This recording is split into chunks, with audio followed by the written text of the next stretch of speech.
ஆண்டவர் இயேசு கிறிஸ்துவுக்கு அருமையானவர்களே, இறைவார்த்தை பகிர்வு நிகழ்விற்கு உங்கள் அனைவரையும் அன்போடு வரவேற்கிறேன். பிரியமானவர்களே, திருவருகை காலத்திலே நாம் இருந்து கொண்டிருக்கின்றோம். சிறப்பாக இன்று திருச்சபை நமது அன்னை கன்னி மரியாவினுடைய அமல உறுப்பு பெருவிழாவை கொண்டாட நமக்கு அழைப்பு விடுக்கிறது. இது பெருவிழா. இந்த பெருவிழாவிலே இந்த அன்னை எவ்வாறு பாவ மாசு அற்றவளாக பிறந்தாள் என்பதை பற்றி சிந்திக்க திருச்சபை நமக்கு அழைப்பு விடுக்கிறது. ஒவ்வொரு முறையும் ஒரு செய்தியை திருச்சபை நமக்கு சொல்லுகிறது என்றால் அந்த செய்தியினுடைய பின்னணி என்ன, அந்த செய்தி எதற்காக கொடுக்கப்பட்டிருக்கிறது என்பதை நாம் அறிந்து கொள்ள கடமைப்பட்டிருக்கிறோம். பிரியமானவர்களே, நமது அன்னை பாவ மாசு அற்றவளாக, அதுவும் ஜென்ம பாவம் இல்லாதவளாக அன்னை நமக்காக இந்த பூவுலகிலே உற்பவிக்கப்பட்டார். ஏனென்றால் நம் பாவங்களுக்கு கழுவாயாக தன் மகன் ஆண்டவர் இயேசு கிறிஸ்துவை, தன் ஒரே பேரான மகனை இந்த பூவுலகிலே பிறக்க செய்து நம் பாவங்களை கடவுள் அழிப்பதற்காக, நம் பாவங்களில் இருந்து நம்மை மீட்பதற்காக தன் மகனை அனுப்ப வேண்டும். அப்படி தன் மகனை அனுப்ப வேண்டும் என்றால் அதற்கு ஒரு இல்லிடம் தேவை, ஒரு கருவறை தேவை. அதற்காக அன்னை மரியாவை தேர்ந்தெடுத்தார். இந்த செய்தியை நாம் அறிந்து கொள்வதற்கு முன்பதாக இதனுடைய வரலாற்று பின்னணியை தெரிந்து கொண்டால் மிகவும் சிறப்பாக இருந்திருக்கும். பிரியமானவர்களே, ஆதி பெற்றோர்களுடைய பாவத்திலிருந்து தொடங்கியதுதான் ஜென்ம பாவம். நம் அனைவருக்கும் தெரியும். பிரியமானவர்களே, கடவுள் இந்த உலகை படைத்த பொழுது ஆணும் பெண்ணுமாக அவர்களை படைத்தார். அந்த படைப்பின் பொழுது பாம்பினுடைய சூழ்ச்சியினால் நம் ஆதி பெற்றோர்கள் சாபத்துக்கு உள்ளானார்கள். அப்பொழுது ஆண்டவர் அந்த பெண்ணிடம், நமது ஆதி பெற்றோர் ஆகிய ஏவாளிடம் கேட்பார், ஏன் இவ்வாறு செய்தாய் என்று. அதற்கு அந்த பாம்பு என்னை உண்ண சொன்னது, நான் உண்டு விட்டேன் என்று சொல்லும் போது ஆண்டவர் ஒரு சாபம் கொடுப்பார் அந்த பாம்பிற்கும் அந்த பெண்ணிற்கும். என்ன சாபம் என்றால், அந்த பாம்பினுடைய தலையை நீ மிதிப்பாய், அந்த பாம்பு உனது காலை தீண்டும் என்ற ஒரு சாபம் இருக்கும். அப்படி சொல்லுகின்ற பொழுது ஆண்டவர் சொல்லுவார், வித்துக்கும் அவள் வித்துக்கும் பகைமையை நாம் உண்டாக்குவோம் என்ற செய்தி. இதுதான் மீட்பின் தொடக்கம், மீட்பின் திட்டத்தினுடைய தொடக்கம். வித்துக்கும் அவள் வித்துக்கும் நாம் பகைமை ஏற்படுத்துவோம். அன்னை மரியாவினுடைய வித்து தான் ஆண்டவர் இயேசு கிறிஸ்து. அந்த சாத்தானை அழிப்பதற்காக, இந்த அரக்க பாம்பை, இந்த பாவத்தை இந்த பூ உலகத்திற்கு கொண்டு வந்த அரக்க பாம்பை கொள்வதற்காக கடவுளுடைய ஜனனம் அங்கே தொடங்கிவிட்டது. இதை நாம் மனதில் கொண்டு இன்றைய வாசகங்களை சிந்திக்க நாம் அழைக்கப்படுகிறோம். பிரியமானவர்களே, இன்றைய முதல் வாசகம் தொடக்க நூலிலிருந்து நமக்கு கொடுக்கப்பட்டிருக்கும். இரண்டாவது வாசகம் பவுலுடைய புத்தகத்திலிருந்து நமக்கு கொடுக்கப்பட்டிருக்கும். நற்செய்தி வாசகத்திலே அன்னை மரியா எவ்வாறு கபிரியல் வானதூதர் வழியாக புகழப்பட்டார், ஆண்டவருடைய செய்தி எவ்வாறு அவர் கொடுக்கப்பட்டது, இவையெல்லாம் வாசகங்களிலே வரும். இந்த வாசகங்களோடு சேர்த்த செய்தியை தான் நாம் இன்று பார்க்க போகிறோம். முதலிலே அன்னை மரியா எவ்வாறு மாசற்றவளாக, அமல உற்பவியாக இந்த மண்ணுலகிற்கு வந்தார் என்பதை நாம் அறிவதற்கு முன்பதாக அவருடைய பெற்றோர்களான சுவைக்கின் அன்னம்மாவை பற்றி நாம் அறிந்து கொள்ள கடமைப்பட்டிருக்கிறோம். பிரியமானவர்களே, சுவைக்கின் அன்னம்மாவை பற்றி விவிலியத்திலே அதிகம் குறிப்பிடப்படவில்லை. மரபுவழி செய்திகள் அதை நாம் அறிந்து கொள்ளும்போது, சுவைக்கின் அவர் ஒரு குருவானவர். அவர் தூய பலிபீடத்துக்கு சென்று ஆண்டவருக்கு காணிக்கை ஒப்பு கொடுக்கிறவர். அன்னம்மாள் அவருடைய வீட்டிலே இருந்தவர். அவருடைய மனைவி வீட்டிலே இருப்பார்கள். நமக்கு தெரியும், யூத பெண்மணிகள் வீட்டை விட்டு வெளியே செல்லக்கூடாது, அவருடைய வேலை வீட்டில் இருப்பது மாத்திரமே. அப்படி இருக்கின்ற பொழுது இவர்களுக்கு நீண்ட நாட்களாக குழந்தை இல்லை என்பது சுற்று வட்டாரத்தில் இருக்கின்றவருடைய பேச்சு. ஏனென்றால் அந்த காலகட்டத்திலே யூத மக்களுக்கு குழந்தை இல்லை, குழந்தை பேறு இல்லை, குழந்தை பலன் இல்லை என்றால் ஆண்டவருடைய சாபத்திற்கு இவர்கள் ஆளாகிவிட்டார்கள் என்பது அவருடைய கூற்று. அப்படித்தான் அவர்களை திட்டுவார்கள், புறந்தள்ளுவார்கள். எந்த நல்ல விஷயத்திற்கும் அவர்களை சேர்த்து கொள்ள மாட்டார்கள்.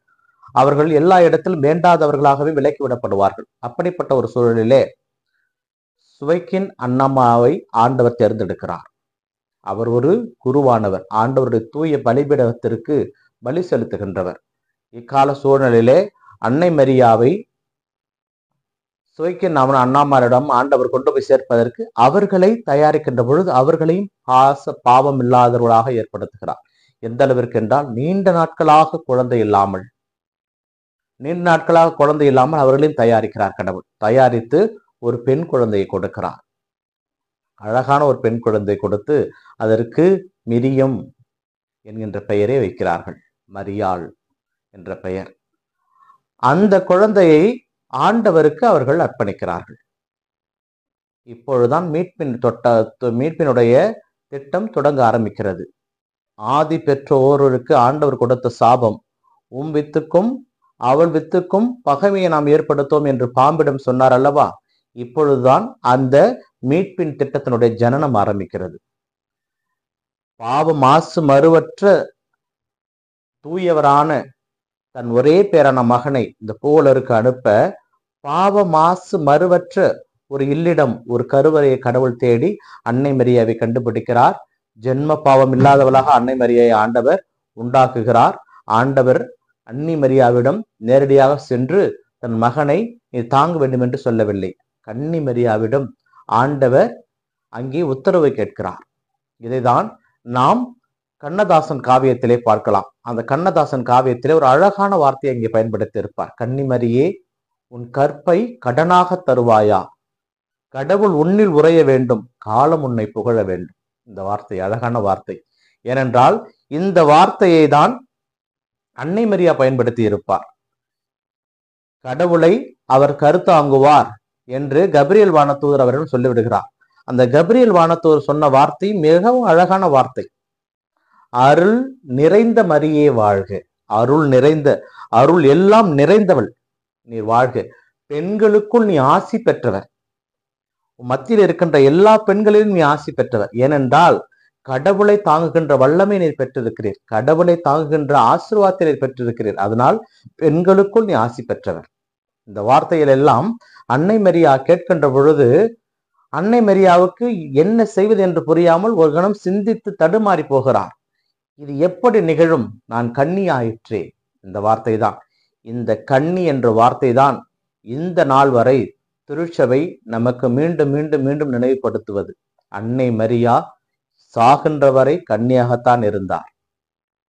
அவர் அமல உற்பவி, எல்லாவற்றிலும் பாவமற்றவர்களாக, பாவ எண்ணங்கள் இல்லாதவராக, ஆணோடு இணையாதவராக, எல்லாவற்றிலும் கடவுளுக்கு உரியவராகவே அன்னை மரியா இருந்தார்.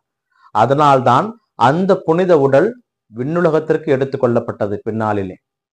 இதையெல்லாம் நாம் சிந்திக்க கடமைப்பட்டிருக்கிறோம். அமல உற்பவியாக அன்னை மரியாள் பிறந்தது அந்த பாவ மாசு மறுவற்ற தூயவரான கடவுளை சுமப்பதற்காக.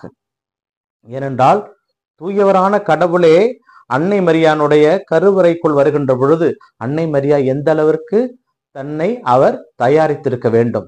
இவைகளெல்லாம் நமக்கு சொல்லுகின்ற செய்திதான் அன்னை மரியாள் பாவ மாசு அற்றவள். இதைதான் 1854 9ஆம் பயஸ் என்கின்ற திருத்தந்தை பிரகடனம் செய்தார். அன்னை மரியா பாவமற்றவள். ஏனென்றால் கடவுளை தாங்கியவர் எப்படி பாவம் உள்ளவராக இருக்க முடியும்? தூயவரான கடவுளை தாங்கியவர் எப்படி பாவமற்றவராக இருக்க முடியும்?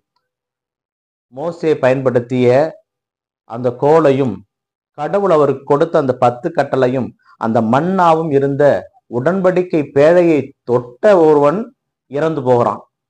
கடவுளுடைய ஆசீர்வாதம் உள்ள அந்த பொருள் உள்ள பேழையை தொட்ட ஒருவன் இறந்து போகிறான். ஏனென்றால் அவன் சுத்தமில்லாதவனாக இருந்தான். அப்படிப்பட்ட அந்த பேழையை விட கடவுளை தாங்குகின்ற அன்னை மரியா எப்படிப்பட்ட ஒரு பேழையாக இருந்திருக்க முடியும்? மாசு மறுவற்ற பேழையாக இருந்திருக்க முடியும். ஆண்டவரை தாங்குகின்ற ஒரு பேழையாக இருந்திருக்க முடியும். அந்த பேழை தான் விண்ணுலகத்திலே மாட்சியுடன் வெற்றிருக்கிறது. இதுதான் திருவெளிப்பாடு புத்தகம் 12வது அதிகாரத்தில் நாம் பார்ப்போம். அன்னை மரியா கதிரவனையே ஆடையாக அணிந்து கொண்டு வீற்றிருக்கிறார். அப்படிப்பட்ட அந்த தாயினுடைய விழாவை சிறப்பிக்க நாம் அழைக்கப்படுகிறோம். பிரியமானவர்களே, இந்த தாய் தன்னை தானே அறிவித்தார். 1854 திருத்தந்தை 9ஆம் பயஸ் அன்னை மரியா பாவ மாசற்றவர், பாவமில்லாதவள் என்பதை பிரகடனம் செய்தார். ஆனால் 1858 டிசம்பர் மாதம் 8ஆம் தேதி அன்னை மரியா பிரான்சில் உள்ள ஒரு இடத்திலே பெர்னதத் என்கின்ற ஒரு கன்னியிடம் தன்னை அமல உற்பவி என்று அறிமுகப்படுத்துகிறார்.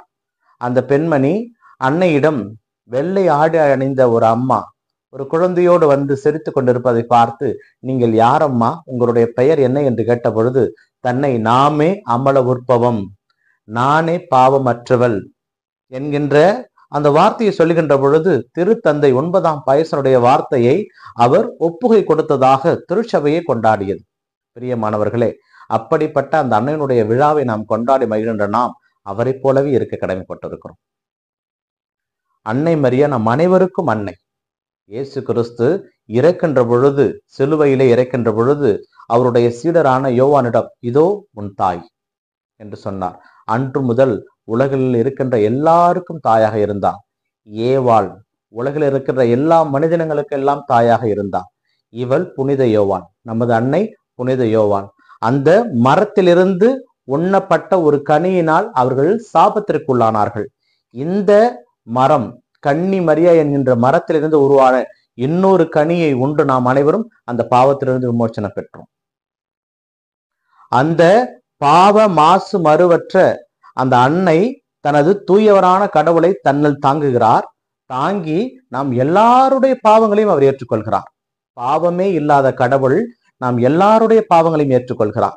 இந்த இடத்தில்தான் அன்னை மரியா எப்படி பாவம் இல்லாதவளாக ஏற்படுத்தப்பட்டார் என்பதை நாம் புரிந்து கொள்ள முடியும்.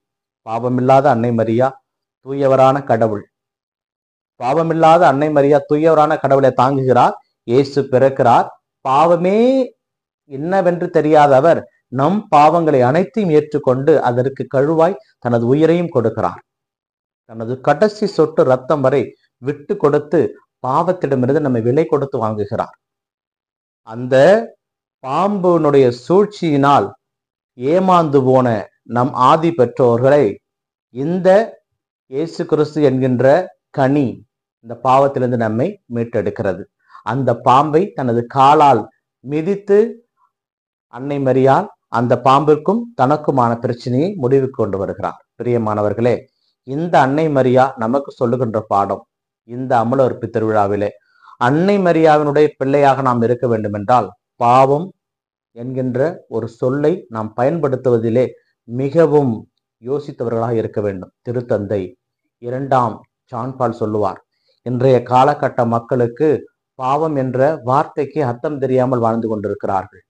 அவர்களுக்கு பாவம் என்பது ஒரு சாதாரண ஒரு சொல்லாக போய்விட்டது. மனசாட்சியை மறந்து போய் வாழ்ந்து கொண்டிருக்கிறார்கள். இன்று அவர்களுக்கு பாவம் என்பது என்கிறது ஒரு வார்த்தை மட்டும் என்று நினைத்துக் கொண்டிருக்கிறார்கள். பாவம் என்று தெரிந்தும் செய்து கொண்டிருக்கிறார்கள். இவர்கள் எப்படி அன்னை மரியாவினுடைய பிள்ளைகளாக மாற முடியும்? அன்னை மரியா பாவம் இல்லாதவளாக வாழ்ந்தாள். அதற்காக தன் மகனை ஈன்றெடுத்து நம் பாவங்களுக்கு கழுவாயாக கொடுத்தார். இருந்தும் நம் பாவங்கள் அனைத்தும் மன்னிக்கப்பட்டன.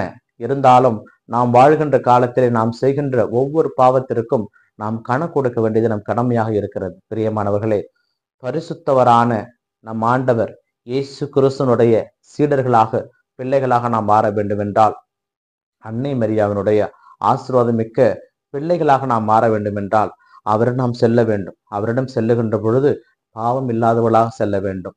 அப்பழுக்கற்ற அந்த கன்னி மரியிடம் செல்லுகின்ற பொழுது நாமும் பாவம் இல்லாதவளாகத்தான் செல்ல வேண்டும். குளிப்பதனால் நம் பாவம் போய்விடாது.